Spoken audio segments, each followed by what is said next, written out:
จากประสบการณ์เนาะกับอันนี้ก็เป็นบทเรียนอันนี้คือกันเนาะเกิดจากประสบการณ์ตัวจริงนี่แหละเนาะอะไรหรือเปล่าว่าบทเรียนหรือว่าทฤษฎีแม่นไหมล่ะแก่ในการเกิดไปเป็นยังไงภาษาคือตัวอย่างต้นไม้พิษปั๊บนี่เราจะไปเบิ่งว่าจะพิษในกรณีในต้นไม้ใดต้นไม้แพงต้นไม้อันยากต้นไม้เศรษฐกิจต้นไม้ของขั้วแม่ตลาดและจากนั้นเป็นยังพฤติกรรมเป็นยังก็เป็นอันทรงแสงขึ้นในแก่ทฤษฎีคือกันบาเข้าจะจัดปฏิบัติทฤษฎีที่เขาว่าออกแนวทางที่เขาว่าว่ามันคือของบริบทก็พฤติกรรมตัวจริงของข้อของบริบท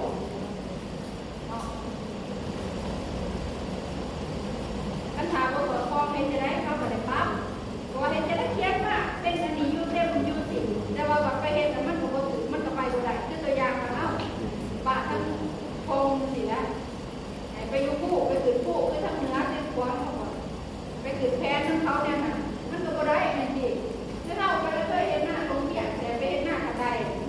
ก็บ่ได้แล้วถือผู้ทั้งเขาก็บ่ได้กันแน่เพ้นถึงก็ยังรู้ยังไงน้องเขาจะไปได้แม่จีมันทำนั่นแหละในเรื่องเพียรในพฤติกรรมตัวจริงมันจะเป็นบอลอย่างยืดเป็นบอลอะไรแก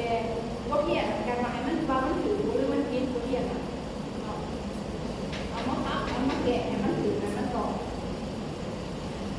คือตัวอย่างเครื่องใส่เราไม่ง่ายแล้วบางตัวเพียรกับขนาดทฤษฎีก็พฤติกรรมคือตัวอย่างมาซึ่งบอลตัวอย่างรถทุกทีนี่แหละบรรทัดก็เกิดอย่างนี้เป็นยังมันจึงมาเป็นลมหลุดไม่ออกมาเท่านี้ก็ย้อนบทเรียนนี่แหละแม่นดีย้อนบทเรียนแล้วก็ย้อนพฤติกรรมคือการส่งแดงมาโอ้คนมากเลยนี่บางคนปฏิกรกับผมไปเห็นตัวสีแดงสีฟ้าสีส้มสียังที่แต่สีขาวกับสีดำแม่นดีวันนี้ว่าครบสีแม่นดีย้อนยังคือย้อนพวกหมากยังเกิดจากบทเรียน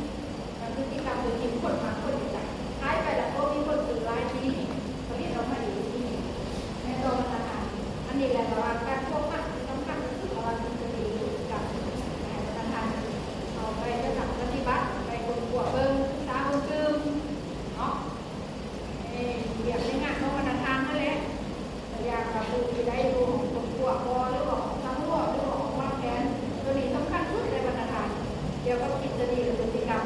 เพราะว่าแผนออกมาปฏิบัติก็ได้มันตัวสอบพฤติกรรมเนี่ยดีหรือว่าลงไปแล้วมันเกิดเห็นแนวนึงแพ้ออกมาแนวนึงแม่ดีไปแล้วทุกคนกันไปแล้วถึงมาไปหน้าแนวนึงอีกแล้วนี่แม่ดีมันตัวสอนทองโปรโมท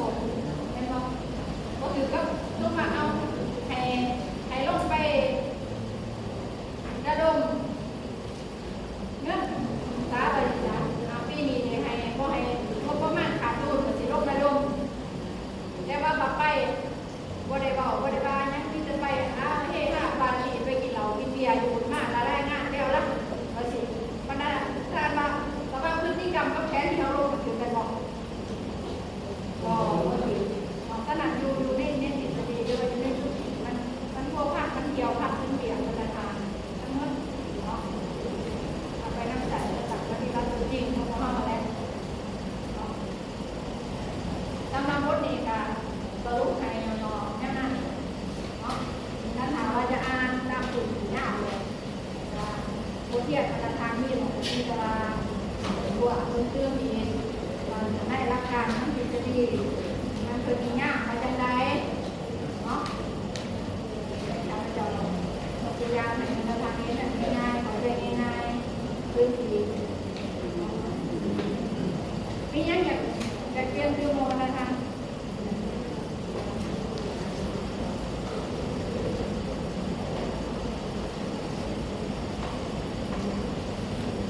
มีอย่างไรคณะของมีอย่างซื้อมีบ่